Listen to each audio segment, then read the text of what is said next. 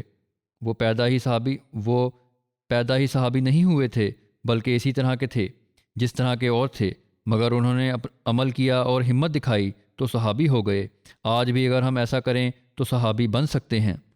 حضرت عمر کی خشیت الہی ارتھات خدا سے بھے کی کیا اوستھا تھی، اس بارے میں روایت ہے۔ حضرت عمر فرماتے ہیں کہ اگر دریائے فرات کے کنارے کوئی بکری بھی ضائع ہو کر مر گئی تو مجھے ڈر ہے کہ اللہ تعالیٰ مجھ سے قیامت کے دن اس کے بارے میں سوال کرے گا۔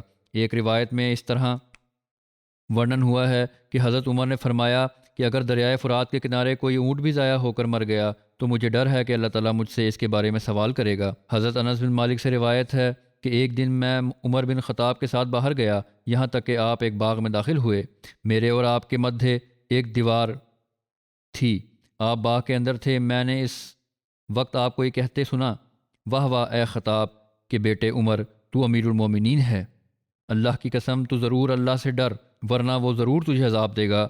حضرت عمر کی انگوٹھی پر یہ واقع خدا ہوا تھا کہ کفی بالموت وعظایا یا عمر، کہ اے عمر، وعظ ارتھات نصیحت ہونے کے لحاظ سے موت کافی ہے، ارتھات اگر انسان موت کو یاد رکھے تو وہی نصیحت کرنے والی ایک چیز ہے، اور اپنی حالت کو ٹھیک رکھنے کے لیے یہی چیز کافی ہے۔ عبداللہ بن شہزاد کہتے تھے کہ میں نے حضرت عمر کی ہچکیاں سنی اور میں آخری صف میں تھا۔ آپ یہ تلاوت کر رہے تھے، انما اشکو بسی و جزنی اللہ، یعنی میں تو اپنے دکھ درد کی صرف اللہ کے حضور فریاد کرتا ہوں۔ اس روایت کو ایک خطبہ میں حضرت خلیفۃ المسیح الرابع نے بھی بیان فرمایا تھا، اور اس کا وورن کچھ اپنے شبدوں میں بھی اس طرح بیان کیا تھا کہ حضرت عبداللہ بن شہزاد کہتے ہیں کہ حضرت عمر ایک دفعہ نماز پڑھا رہے تھے اور میں آخری صف میں تھا، لیکن حضرت عمر کی گڑ گڑاتی ہوئی رونے کی آوازیں سن رہا تھا۔ وہ یہ تلاوت کر رہے تھے، انما اشکو بسی وحزنی اللہ، کہ میں تو اپنے اللہ ہی کے سامنے اپنے سارے دکھ رویا کروں گا، کسی اور کے سامنے مجھے ضرورت نہیں ہے۔ اتح اللہ کی یاد میں گم رہتے ہیں، ان کو خدا کے سوا کسی اور کا دربار ملتا ہی نہیں جہاں وہ اپنے غم اور دکھ روئیں اور اپنے سینوں کے بوجھ ہلکے کریں۔ یہ روایت کرنے والے کہتے ہیں کہ پچھلی صف میں تھا، وہاں تک تجھے حضرت عمر کے سینے کی گڑ گڑانے کی آواز آ رہی تھی۔ پرانے خدمت کرنے والوں اور قربانی کرنے والوں کا حضرت عمر کس طرح خیال رکھا کرتے تھے، اس بارے میں روایت ہے۔ ثعلبہ بن ابو مالک کہتے ہیں کہ حضرت عمر بن خطاب رضی اللہ عنہ نے مدینہ کے واسیوں کی عورتوں میں سے کچھ کو اوڑھنیاں بانٹیں۔ کوئی اچھی قسم کی اوڑھنیاں آئی تھیں، ان میں سے ایک اچھی اوڑھنی بچ گئی۔ جو لوگ ان کے پاس تھے ان میں سے کسی نے ان سے کہا کہ اے امیر المومنین، آپ یہ رسول اللہ صلی اللہ علیہ وسلم کی اس بیٹی کو دیں جو آپ کے پاس ہے۔ اس کی مراد حضرت علی کی بیٹی حضرت ام کلثوم تھیں۔ حضرت عمر نے کہا، ام سلید اس کی زیادہ حقدار ہیں؟ کہا نہیں، ام سلید اس کی زیادہ حقدار ہیں۔ حضرت عمر نے فرمایا کہ حضرت ام سلید ان انصاری عورتوں میں سے ہیں جنہوں نے رسول کریم صلی اللہ علیہ وسلم کی بیعت کی تھی۔ حضرت عمر نے کہا کہ وہ جنگ احد کے دن ہمارے لیے مشقیں اٹھا کر لاتی تھیں۔ پھر قربانی کرنے والوں کے قریبیوں کو بھی نوازنے کا ذکر ایک روایت میں ملتا ہے۔ زید بن اسلم نے اپنے باپ سے روایت کی، کہتے تھے کہ میں حضرت عمر بن خطاب رضی اللہ عنہ کے ساتھ بازار گیا۔ حضرت عمر سے ایک جوان عورت پیچھے سے آ ملی اور کہنے لگی، اے امیر المومنین، میرا خاوند فوت ہو گیا اور چھوٹے چھوٹے بچے چھوڑ گیا ہے، اللہ کی قسم بکری کے پائے بھی انہیں نصیب نہیں، نہ ان کی کوئی کھیتی ہے اور نہ دودھیل جانور ارتھات دودھ دینے والے جانور، اور مجھے ڈر ہے کہ کہیں ان کو اکال نہ کھا جائے، اور میں خفاف بن ایما غفاری کی بیٹی ہوں، اور میرے پتا حدیبیہ میں نبی کریم صلی اللہ علیہ وسلم کے ساتھ اپستھت تھے۔ حضرت عمر یہ سن کر ٹھہر گئے اور آگے نہیں چلے۔ حضرت عمر نے کہا، واہ واہ، بہت نکٹ کا سمبند ہے۔ اس کے بعد حضرت عمر نے واپس جا کر ایک مضبوط اونٹ لیا جو گھر میں بندھا تھا، اور 2 بوریاں اناج سے بھریں اور ان پر لادیں، اور ان کے مدھے سال بھر کے خرچ کے لیے دھن اور کپڑے بھی رکھے۔ پھر اس اونٹ کی نکیل اس عورت کے ہاتھ میں دے دی اور کہا، اسے لے جاؤ، یہ سماپت نہیں ہوگا کہ اللہ تمہیں اور دے گا۔ ایک شخص کہنے لگا کہ امیر المومنین، آپ نے اس کو بہت دے دیا ہے۔ حضرت عمر نے کہا، تیری ماں تجھے کھوئے، یعنی ناراضگی کا اظہار کیا کہ اللہ کی قسم میں تو اس کے باپ اور اس کے بھائی کو اب دیکھ رہا ہوں کہ انہوں نے عرصے تک ایک قلعہ کا گھراو کیے رکھا جسے انہوں نے وجت کر لیا، پھر اس کے بعد صبح کے وقت ہم ان دونوں کے حصے اپنے مدھے بانٹنے لگے، ارتھات وہ قلعہ ان دونوں نے وجت کیا تھا جس کی غنیمت سمست مسلمانوں کو ملی، گویا ہم نے ان کے حصے میں سے بانٹا۔ پس یہ وجہ ہے کہ یہ اس کے حقدار بنتی ہے کہ اسے کچھ دیا جائے۔ بوڑھی اور ویوش اور ضرورت مند عورتوں اور لوگوں کا کس طرح خیال رکھا کرتے تھے، اس بارے میں روایت ہے۔ حضرت طلحہ کہتے ہیں کہ ایک بار حضرت عمر رات کے اندھیرے میں گھر سے نکلے تو حضرت طلحہ نے دیکھ لیا۔ حضرت عمر ایک گھر میں آئے، پھر دوسرے گھر میں گئے۔ جب صبح ہوئی تو حضرت طلحہ اس گھر میں گئے، وہاں ایک اندھی بڑھیا بیٹھی ہوئی تھی۔ ان گھروں میں سے ایک گھر میں گئے۔ حضرت طلحہ نے اسے پوچھا، جو ویکتی تیرے پاس آتا ہے رات کو وہ کیا کرتا ہے؟ بڑھیا نے اتر دیا، وہ کافی سمے سے میری سیوا کر رہا ہے اور میرے کام کاج کو ٹھیک کرتا ہے اور میری گندگی کو دور کرتا ہے۔ یہ سن کر حضرت طلحہ نے لجا پوروک اپنے آپ کو کہا، اے طلحہ تیری ماں تجھے کھوئے، کتنے کھیت کی بات ہے کہ عمر کی کمزوریوں کی کھوج میں ہے، یہاں تو معاملہ ہی کچھ اور ہے۔ پرجا کی سیوا کا یہ مہان ستر تھا جو حضرت عمر نے ستھاپت کیا۔ حضرت عمر کی لوگوں ضرورت مندوں، عورتوں، بچوں کی ضروریات پوری کرنے کی بہت ساری روایات ہیں کہ کس طرح اللہ تعالیٰ سے ڈرتے ہوئے آپ آوشکتائیں پوری کیا کرتے تھے اور کس طرح بے چین ہو جایا کرتے تھے۔ آپ جب دیکھتے تھے کہ کسی کی ضرورت پوری نہیں ہوئی اور آپ کی پرجا میں ہے، وہ تو بہت بے چین ہوتے تھے۔ کچھ ادھارنیں میں پچھلے ہفتوں کے جمعوں میں وبھن سندربھوں سے پرستت کر چکا ہوں، جیسے کس طرح ایک افسر پر آپ نے جب رات کو ایک عورت سے اس کے بچے کے رونے کا کارن پوچھا تو اس نے کہا کہ کیونکہ عمر نے دودھ پیتے بچوں کا راشن نردھارت نہیں کیا، اس لیے میں بچے کو بھوجن کھانے کی عادت ڈالنے کے لیے دودھ نہیں دے رہی اور یہ بھوک سے رو رہا ہے۔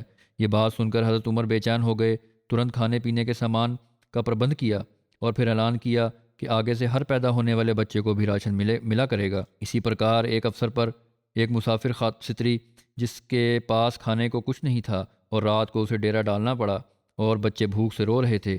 آپ کو جب رات کو اس کا علم ہوا تو ترنت اسٹور سے کھانے پینے کا سامان اٹھا کر اس تک پہنچایا اور بے چین ہو گئے، اور اس سمے تک آپ کو چین نہیں آیا جب تک کہ کھانا پکا کر ان بچوں کو کھلا کر انہیں ہنستا نہ دیکھ لیا۔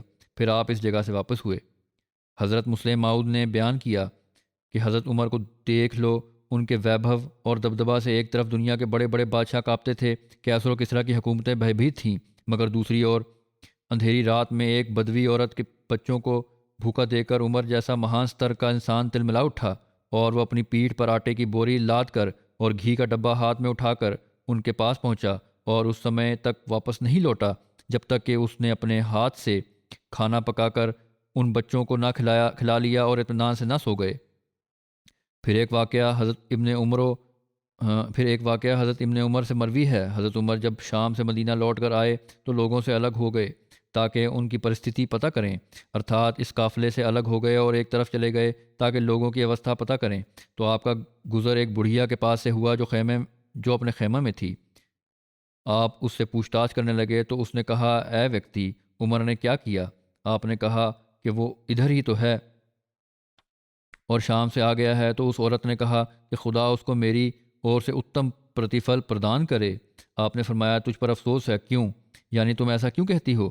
اس نے کہا کہ جب سے وہ خلیفہ ہوا ہے آج تک مجھے اس کا کوئی عطیہ نہیں ملا، نہ کوئی دینار نہ درہم۔ حضرت عمر نے فرمایا، تجھ پر افسوس، اور عمر کو تیرے حال کی خبر کیسے ہو سکتی ہے؟ اس بڑھیا کو نہیں پتہ تھا کہ حضرت عمر ہیں، جبکہ تو ایسی جگہ بیٹھی ہوئی ہے، دور دراز علاقے میں جنگل کے قریب بیٹھی ہوئی ہے۔ عورت کہنے لگی، سبحان اللہ، میں گمان کرتی کہ کوئی لوگوں پر والی بن جائے اور اس کو یہ خبر نہ ہو کہ اس کے آگے مشرق و مغرب میں کیا ہے۔ عورت کہنے لگی، سبحان اللہ، میں گمان نہیں کرتی کہ کوئی لوگوں پر والی بن جائے اور اس کو یہ خبر نہ ہو کہ اس کے پورب اور پشچم میں کیا ہے۔ تو عمر روتے ہوئے اس کی اور دھیان کیا اور یہ کہہ رہے تھے کہ ہائے عمر، ہائے کتنے دعوے دار ہوں گے، ہر ایک تجھ سے زیادہ دین کی سمجھ رکھنے والا ہے، اے عمر۔ حضرت عمر نے اس سے کہا، تو اپنے پیڑت ہونے کے ادھیکار کو اس کے ہاتھ کتنے میں بیچتی ہے کہ میں اس کو جہنم سے بچانا چاہتا ہوں؟ اس نے کہا کہ ہم سے مذاق نہ کر، خدا تجھ پر رحمت کرے۔ عورت نے کہا تو اس سے حضرت عمر نے فرمایا، یہ مذاق نہیں ہے۔ حضرت عمر اس سے بار بار کہتے رہے یہاں تک کہ اس کے حق مظلومیت کو 25 دینار میں خرید لیا۔ ابھی یہ بات ہو رہی تھی کہ حضرت علی بن ابی طالب اور حضرت عبداللہ بن مسعود آ پہنچے اور ان دونوں نے کہا، السلام علیکم یا امیر المومنین۔ اس پر عورت نے اپنا ہاتھ اپنے سر پر رکھا اور کہنے لگی کہ اللہ بھلا کرے، میں نے امیر المومنین کو ان کے سامنے برا بھلا کہہ دیا۔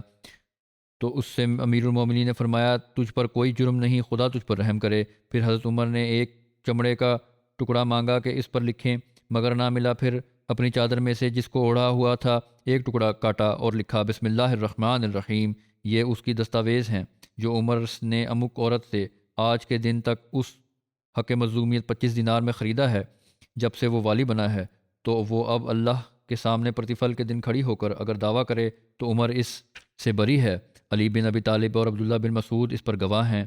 پھر وہ تحریر حضرت علی کو دے دی اور فرمایا کہ اگر میں تم سے پہلے دنیا سے گزر جاؤں تو اس کو میرے کفن میں رکھ دینا۔ اولاد کا رشتہ دیکھنے کے لیے لوگ کیا استر رکھتے ہیں آج کل بھی ہم دیکھتے ہیں، بڑے بڑے اونچے استر ہوتے ہیں۔ حضرت عمر کا کیا استر تھا، اس بارے میں ایک روایت حضرت اسلم سے مروی ہے جو حضرت عمر کے آزاد کردہ تھے کہ بعض راتوں میں سے ایک رات میں امیر المومنین کے ساتھ مدینہ کے آس پاس پھر رہا تھا۔ آپ نے ایک گھڑی کے لیے ارتھات کچھ سمے کے لیے آرام کے ادیش سے ایک دیوار کی اور سہارا لیا۔ گھر کی دیوار تھی، اس کے سہارے بیٹھ گئے تو گھر کے اندر بڑھیا اپنی بیٹی سے کہہ رہی تھی کہ اٹھ اور دودھ میں پانی ملا دے۔ لڑکی نے کہا آپ نہیں جانتی کہ امیر المومنین کی منادی نے یہ اعلان کر دیا ہے کہ دودھ میں پانی نہ ملایا جائے۔ ماں نے کہا نہ اس وقت امیر المومنین موجود ہیں اور نہ اس کا منادی۔ لڑکی نے کہا کہ خدا کی قسم یہ بات تو ہمارے لیے اچت نہیں ہے کہ سامنے تو ہم ان کی آگیا کا پالن کریں اور ایکانت میں اوگیا کرنے لگیں۔ حضرت عمر یہ سن کر بہت خوش ہوئے اور فرمایا اے اسلم اپنی ساتھی سے فرمایا کہ اس مکان پر نشان لگا دو، اس کے دروازے پر ایک نشان لگا دو۔ دوسرے دن آپ نے کسی کو بھیجا اور اس لڑکی کا رشتہ اپنے بیٹے عاصم سے کر دیا۔ اس کی اسی سچائی اور نیکی کو دیکھتے ہوئے اپنے بیٹے کا رشتہ اس لڑکی سے کر دیا۔ اس سے عاصم کی ایک لڑکی پیدا ہوئی۔ حضرت عمر بن عبدالعزیز اسی لڑکی کے اولاد میں سے تھے۔ ایک روایت میں ہے کہ سلمہ بیان کرتی ہیں کہ ایک بار میں بازار سے گزر رہا تھا کہ حضرت عمر اپنے کسی کام سے گزر رہے تھے۔ آپ کے ہاتھ میں کوڑا تھا۔ حضرت عمر نے کہا اے سلمہ اس طرح رستہ سے ہٹ کر چلا کرو۔ پھر مجھے ہلکا سا کوڑا مارا، لیکن کوڑا میرے کپڑے کے کنارے پر لگا آتا میں رستے سے ہٹ گیا اور آپ خاموش ہو گئے، یہاں تک کہ اس بات کو سال گزر گیا۔ پھر حضرت عمر سے میری بازار میں ملاقات ہوئی۔ آپ نے فرمایا اے سلمہ کیا اس سال حج کو جانے کا ارادہ ہے؟ میں نے کہا ہاں امیر المومنین۔ پھر آپ نے میرا ہاتھ پکڑا اور مجھے گھر لے گئے اور ایک تھیلے میں سے 600 درہم مجھے دیے اور فرمانے لگے اے سلمہ اس کو اپنی ضروریات میں استعمال کر لو اور یہ اس کا بدلہ ہے جو 1 سال پہلے میں نے تمہیں کوڑا مارا تھا۔ سلمہ کہتی ہیں کہ میں نے عرض کیا کہ اللہ کی قسم امیر المومنین یہ بات بالکل بھول چکا تھا اور آج آپ نے یاد کرائی۔ حضرت عمر رضی اللہ عنہ یہ بھی دیکھا کرتے تھے کہ بازار کی قیمتیں ایسی ہوں جن سے کسی بھی ویکتی کے شہری ادھیکار پربھاوت نہ ہوں۔ عطا اس بات کو بیان فرماتے ہوئے حضرت مسلم موعود تعالیٰ عنہ نے بیان کیا ہے کہ ناگرکتا کے ادھیکاروں میں یہ بھی ہے کہ اب لین دین کے معاملوں میں خرابی نہ ہو۔ ہم دیکھتے ہیں کہ اسلام نے اس حق کو بھی اندیکھا نہیں کیا۔ عطا اسلام نے بھاؤ کو بڑھانے اور مہنگا سودا کرنے سے روکا ہے۔ اسی طرح دوسروں کو نقصان پہنچانے اور ان کو ویپار میں فیل کرنے کے لیے بھاؤ کو گرا دینے سے بھی منع فرمایا ہے، جس طرح آج کل کی مارکیٹ میں چلتا ہے۔ ایک دفعہ مدینہ میں ایک شخص ایسے ریٹ پر انگور بیچ رہا تھا۔ ایک دفعہ مدینہ میں ایک ویکتی ایسے ریٹ پر انگور بیچ رہا تھا جس ریٹ پر دوسرے دکاندار نہیں بیچ سکتے۔ حضرت عمر پاس سے گزرے تو انہوں نے اس ویکتی کو ڈانٹا کیونکہ اس طرح باقی دکاندار کو نقصان پہنچتا تھا۔ عطا اسلام نے سودا مہنگا کرنے سے بھی روک دیا اور بھاؤ کو گرا دینے سے بھی روک دیا تاکہ نہ دکانداروں کو نقصان ہو اور نہ پبلک کو نقصان ہو۔ عامر ورنن کرتے ہیں کہ ایک ویکتی حضرت عمر کے پاس آیا اور کہا کہ میری ایک بیٹی تھی جس کو جاہلیت میں زندہ دفنا دیا گیا، لیکن میں نے اس سے مرنے سے پہلے نکال لیا۔ جب وہ اسلام لے آئی تو اس پر اللہ تعالیٰ کی سیماؤں میں سے ایک سیما لگ گئی، غلط کام ہوا، اس کی وجہ سے سیما لگ گئی تو اس نے ایک چھری لی تاکہ اس سے اپنے آپ کو قتل کر دے۔ میں نے اسے پکڑ لیا جبکہ اس نے اپنی کچھ رگوں کو کاٹ لیا تھا، پھر میں نے اس کا علاج کیا یہاں تک کہ وہ ٹھیک ہو گئی۔ پھر اس نے اچھی توبہ کی اور تو اس کے بعد توبہ کر لی۔ اے امیر المومنین اب مجھے اس کے لیے نکاح کے سندیش آ رہے ہیں، لڑکی کے رشتے آ رہے ہیں، کیا میں اس کے پہلے معاملے کے بارے میں بتایا کروں کہ کیا زندگی تھی، اس کی پہلی زندگی کیا تھی، کیا کچھ ہوتا رہا اس کے ساتھ اور اس نے اپنے ساتھ کیا کیا؟ حضرت عمر نے اس ویکتی سے کہا کہ اللہ تعالیٰ نے اس کے عیب پر پردہ ڈالا ہے اور تو اس کو ظاہر کرے گا۔ اللہ کی قسم اگر تو نے اس کے معاملے کے بارے میں کسی کو بھی بتایا تو میں تجھے پورے شہر والوں کے سامنے عبرت کا نشان بناؤں گا، بلکہ ان کا نکاح ایک پوتر چرتر مسلمان استری سے کی طرح کر دو، بھول جاؤ باتوں کو۔ تعاون امواس اور حضرت عمر کا لوگوں کی جانوں کے بارے میں چنتا کیا تھی، اس بارے میں آتا ہے کہ رملہ سے بیت المقدس کے راستے پر 6 میل کے فاصلے پر ایک وادی ہے جس کا نام امواس ہے۔ اتہاس کی پستکوں میں لکھا ہے کہ یہاں سے طاعون کی بیماری آرمبھ ہوئی اور زمین میں پھیل گئی، اس لیے اسے طاعون امواس کہا جاتا ہے۔ اس مرض سے شام میں اسنکھیہ موتیں ہوئیں، بعض کے نزدیک اس سے 25,000 کے قریب موتیں ہوئیں۔ 17 ہجری کو حضرت عمر مدینہ سے شام کے لیے روانہ ہوئے اور سرغ استھان پر پہنچ کر لشکر کے کمانڈر سے ملاقات کی۔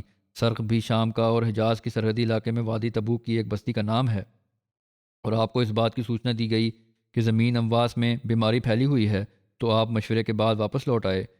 اس کا وورن صحیح بخاری کی ایک روایت میں یوں ہے۔ حضرت عبداللہ بن عباس ورنن کرتے ہیں، یہ پہلے بھی ایک بار کچھ گھٹنا اس کی ورنن ہو چکی ہے ایک اور سندربھ سے۔ جب حضرت عمر سرغ استھان پر پہنچے تو آپ کی ملاقات فوجوں کے عمراء حضرت ابو عبیدہ اور ان کے ساتھیوں سے ہوئی۔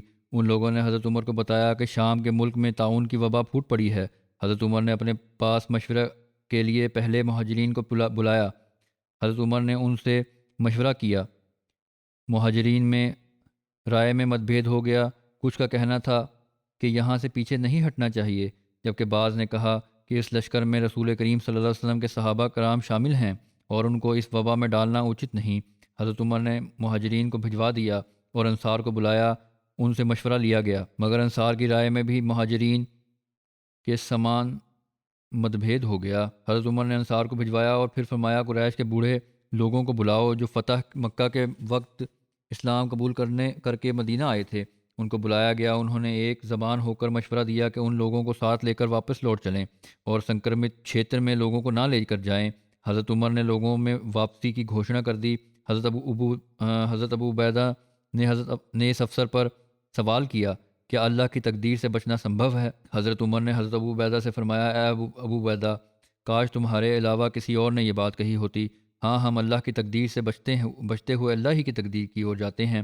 اگر تمہارے پاس اونٹ ہوں اور تم ان کو لے کر ایسی وادی میں اترو جس کے 2 کنارے ہوں، ایک ہرا بھرا اور دوسرا سوکھا ہوا، تو کیا ایسا نہیں کہ اگر تم اپنے اونٹوں کو ہری بھری جگہ پر چراؤ تو وہ اللہ کی تقدیر سے ہے، اور اگر تم ان کو سوکھی جگہ پر چراؤ تو وہ بھی اللہ ہی کی تقدیر سے ہے۔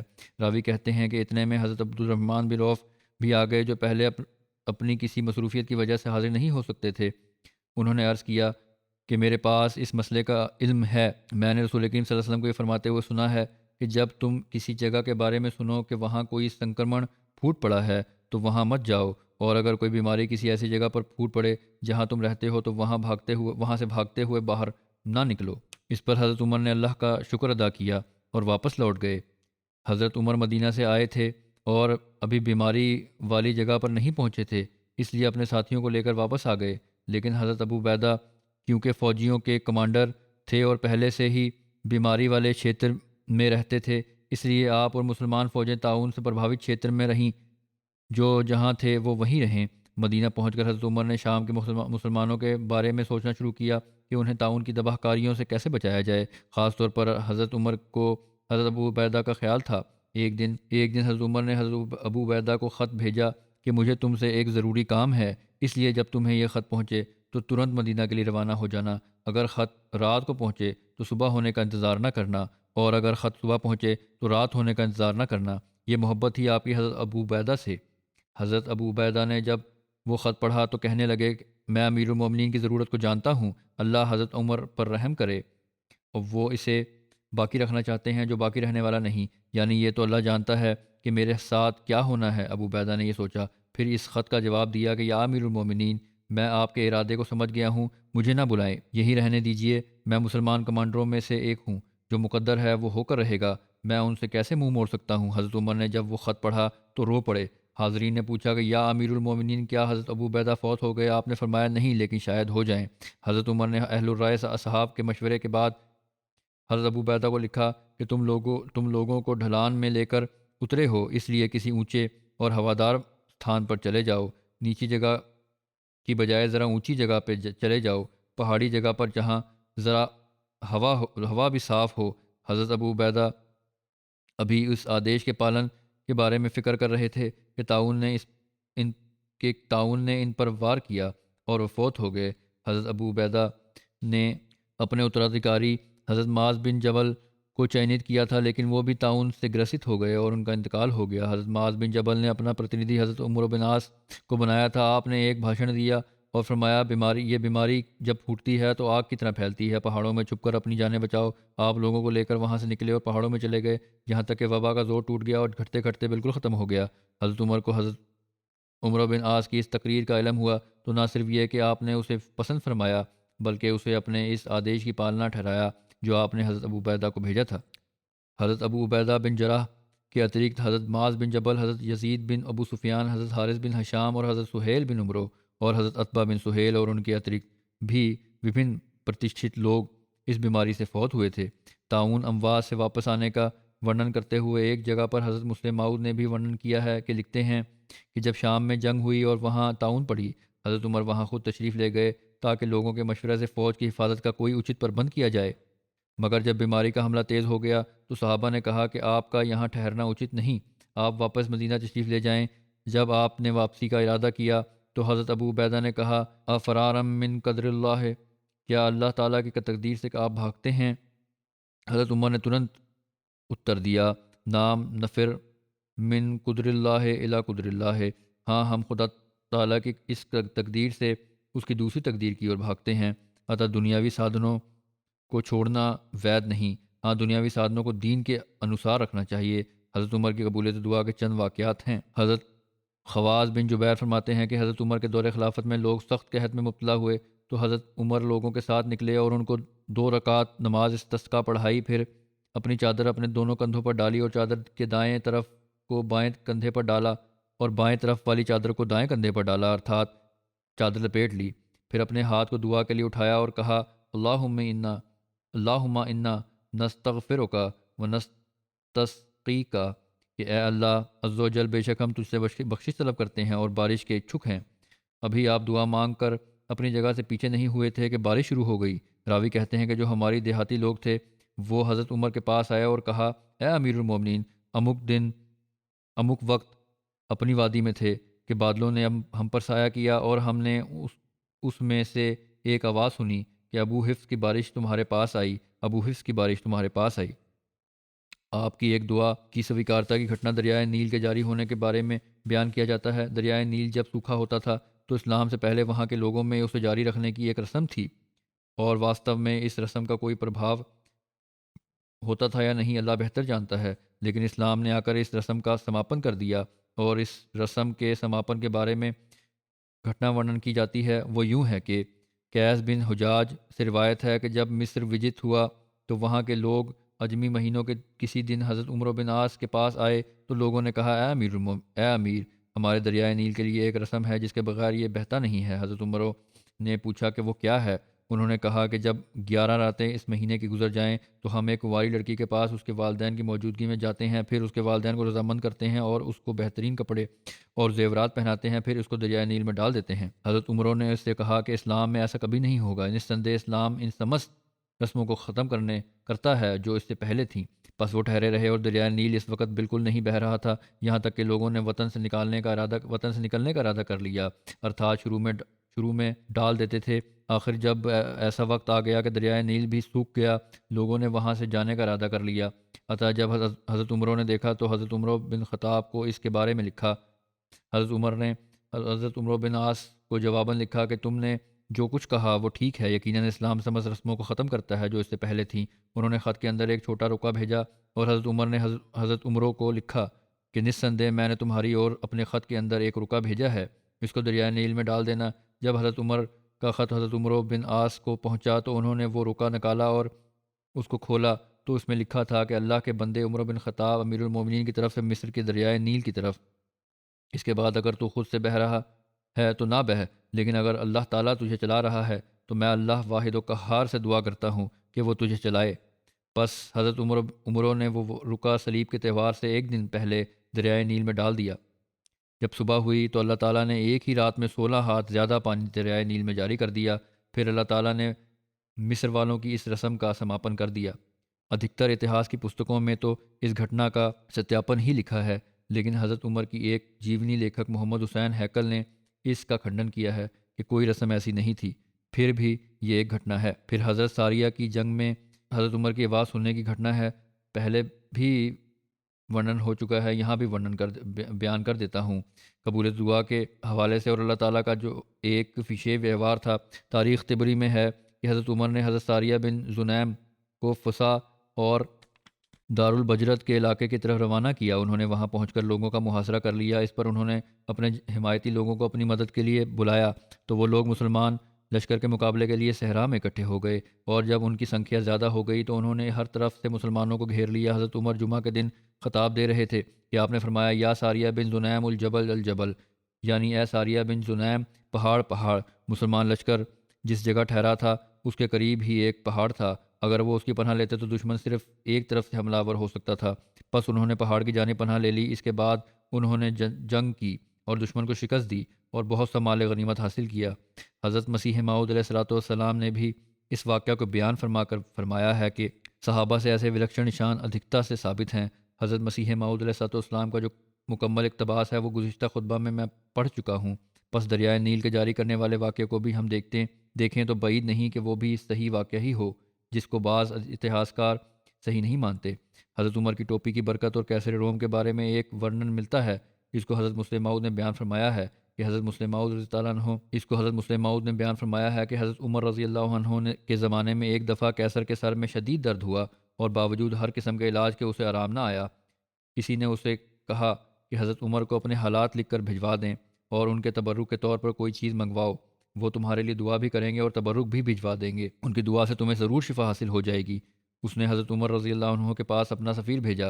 حضرت عمر رضی اللہ عنہ نے سمجھا کہ یہ متکبر لوگ ہیں۔ حضرت عمر رضی اللہ عنہ نے سمجھا کہ یہ اہنکاری لوگ ہیں، میرے پاس اس نے کہاں آنا ہے، اب یہ دکھ میں مبتلا ہوا ہے تو اس نے اپنا سفیر میرے پاس بھیج دیا۔ اگر میں نے اسے کوئی اور تبرک بھیجا تو ممکن ہے وہ اسے حقیر سمجھ کر پریوگ نہ کرے، اس لیے مجھے کوئی ایسی چیز بھی بھجوانی چاہیے جو تبرک کا کام بھی دے اور اس کے اہنکار کو بھی توڑ دے۔ چنانچہ انہوں نے اپنی ایک پرانی ٹوپی جس پر جگہ جگہ داغ لگے ہوئے تھے اور جو میل کی وجہ سے کالی ہو چکی تھی اسے تبرک کے طور پر بھجوا دی۔ اس نے جب یہ ٹوپی دیکھی تو اسے بہت برا لگا تو اس نے ٹوپی نہ پہنی، مگر خدا تعالیٰ یہ بتانا چاہتا تھا کہ تمہیں برکت اب محمد صلی اللہ علیہ وسلم کے مادھیم سے ہی پراپت ہو سکتی ہے۔ اسے اتنا شدید سر درد ہوا کہ اس نے اپنے نوکروں سے کہا وہ ٹوپی لاؤ جو عمر نے بھجوائی تھی تاکہ میں اسے اپنے سر پر رکھوں۔ چنانچہ اس نے ٹوپی پہنی اور اس کا درد جاتا رہا، کیونکہ اسے ہر 8ویں 10ویں دن سر درد ہو جایا کرتا تھا، اس لیے پھر تو اس کا یہ معمول ہو گیا کہ وہ دربار میں بیٹھتا تو وہی حضرت عمر رضی اللہ عنہ کی میلی کچیلی ٹوپی اس نے اپنے سر پر رکھی ہوئی ہوتی۔ حضرت مسلم موعود رضی اللہ عنہ فرماتے ہیں کہ یہ نشان جو خدا تعالیٰ نے اسے دکھایا اس میں ایک اور بھی بات بھی گپت ہے، اور رسول کریم صلی اللہ علیہ وسلم کے ایک صحابی کیسر کے پاس قید تھے اور اس نے حکم دیا تھا کہ انہیں سور کا گوشت کھلایا جائے۔ وہ فاقے برداشت کرتے مگر سور کے قریب نہیں جاتے تھے۔ گو اسلام نے یہ کہا ہے کہ اتیدھک کشٹ کی حالت میں سور کا گوشت کھا لینا جائز ہے، مگر وہ کہتے ہیں کہ میں صحابی ہوں، میں ایسا نہیں کر سکتا۔ جب کئی دن کے فاقوں کے بعد مرنے لگتے تو کیسر انہیں روٹی دے دیتا، جب پھر انہیں کچھ طاقت آ جاتی تو وہ پھر کہتا کہ انہیں سور کھلایا جائے۔ اسی طرح نہ وہ انہیں مرنے دیتا نہ جینے۔ کسی نے اس سے کہا کہ تجھے یہ سر درد اس لیے ہے کہ تو نے اس مسلمان کو قید رکھا ہوا ہے اور اب اس کا علاج یہی ہے کہ تم عمر سے اپنے لیے دعا کراؤ اور ان سے کوئی تبرک منگواؤ۔ جب حضرت عمر رضی اللہ عنہ نے اسے ٹوپی بھیجی اور اس کے درد میں فاقہ ہو گیا تو وہ اس سے اتنا متاثر ہوا کہ اس نے اس صحابی کو بھی چھوڑ دیا۔ اب دیکھو کہاں کیسر کی ایک صحابی کو تکلیف دیتا ہے اور اللہ تعالیٰ اس کی سزا کے طور پر اس کے سر میں درد پیدا کر دیتا ہے۔ کوئی اور شخص اسے مشورہ دیتا ہے کہ عمر سے تبرک منگواؤ اور ان سے دعا کراؤ۔ وہ تبرک بھیجتے ہیں اور کیسر کا درد جاتا رہتا ہے، تو اس طرح اللہ تعالیٰ اس صحابی کی نجات کے بھی سامان کر دیتا ہے اور محمد صلی اللہ علیہ وسلم کی صداقت پر اس پر ظاہر کر دیتا ہے۔ تفسیر رازی میں ہے کہ کیسر نے حضرت عمر کو لکھا مجھے سر درد ہے جو ٹھیک نہیں ہو رہی، آپ میرے لیے کوئی دوا بھجوا دیں۔ تو حضرت عمر نے اس کے لیے وہ ٹوپی بھجوائی۔ جب وہ اسے اپنے سر پر رکھتا تو اس کے سر میں درد رک جاتی اور جو ہی وہ اس سے سر سے اتارتا اسے دوبارہ سر درد شروع ہو جاتی۔ بس اس بات سے وہ متعجب ہوا، اس نے ٹوپی میں تلاش کیا اور اس میں ایک کاغذ پایا جس میں بسم اللہ الرحمن الرحیم لکھا ہوا تھا۔ یہ تفسیر رازی کا ایک ورنن ہے۔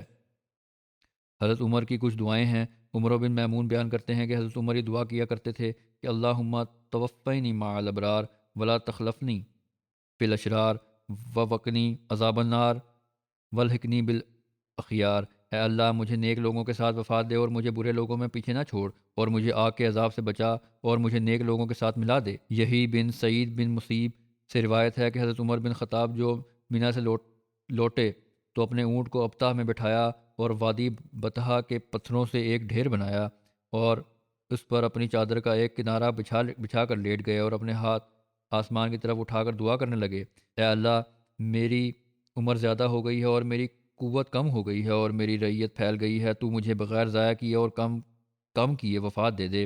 پس ابھی ذوالحجہ کا مہینہ ختم نہیں ہوا تھا کہ آپ پر حملہ ہوا اور آپ کی شہادت ہو گئی۔ حضرت ابن عمر سے مروی ہے حضرت ابن عمر سے مروی ہے کہ آکال کے دنوں میں حضرت عمر نے ایک نیا کام کیا جسے وہ نہ کیا کرتے تھے۔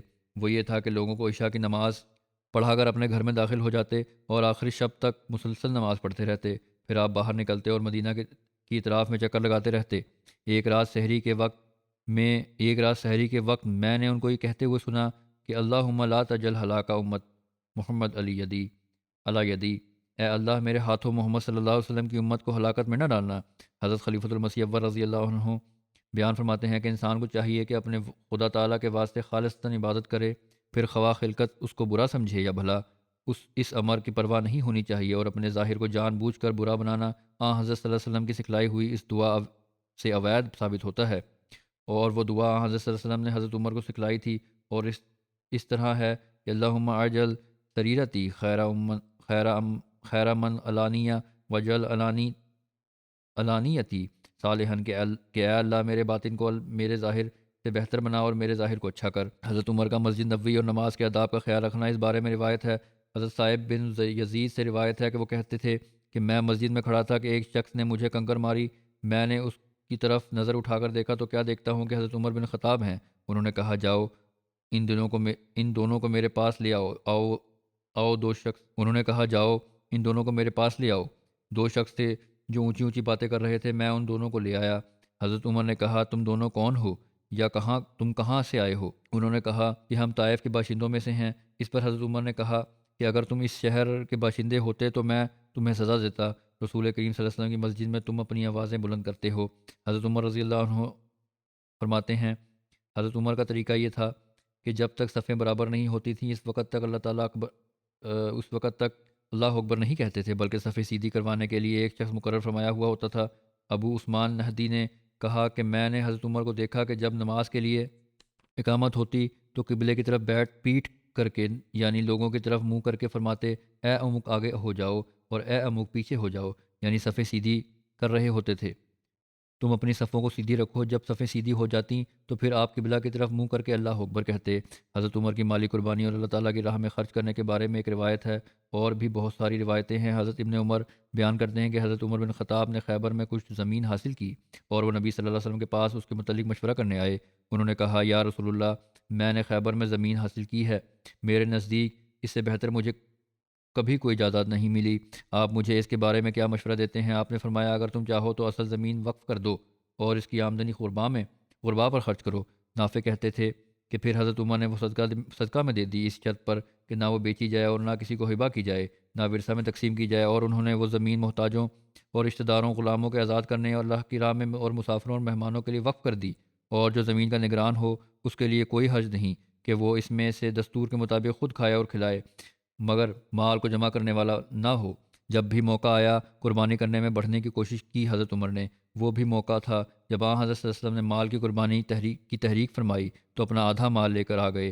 پہلے بھی یہ واقعہ بیان ہو چکا ہے، لیکن خشیت الہی کا یہ حال تھا کہ جب فوت ہونے لگے تو آنکھوں سے آنسو رواں تھے اور فرماتے تھے کہ میں کسی پرسکار کا ادھیکاری نہیں ہوں، میں تو کیول یہ جانتا ہوں کہ سزا سے بچ جاؤں۔ یہ خدا سے بھے کا حال تھا آپ کا۔ بہرحال ابھی تھوڑی سی باتیں ہیں جو آئندہ بھی انشاءاللہ بیان ہو جائیں گی۔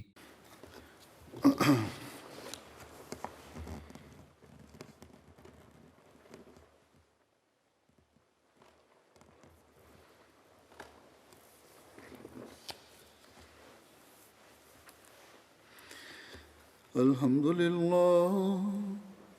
لله نحمده ونستعينه ونستغفره ونؤمن به ونتوكل عليه ونعوذ بالله من شرور أنفسنا ومن سيئات أعمالنا من يهده الله فلا مضل له ومن يضلل فلا هادي له ونشهد أن لا إله إلا الله ونشهد أن محمدا عبده ورسوله عباد الله رحمكم الله إن الله يأمر بالعدل والإحسان وإيتاء ذي القربى وينهى عن الفحشاء والمنكر والبغي يعظكم لعلكم تذكرون اذكروا الله يذكركم وادعوه يستجب لكم ولذكر الله أكبر.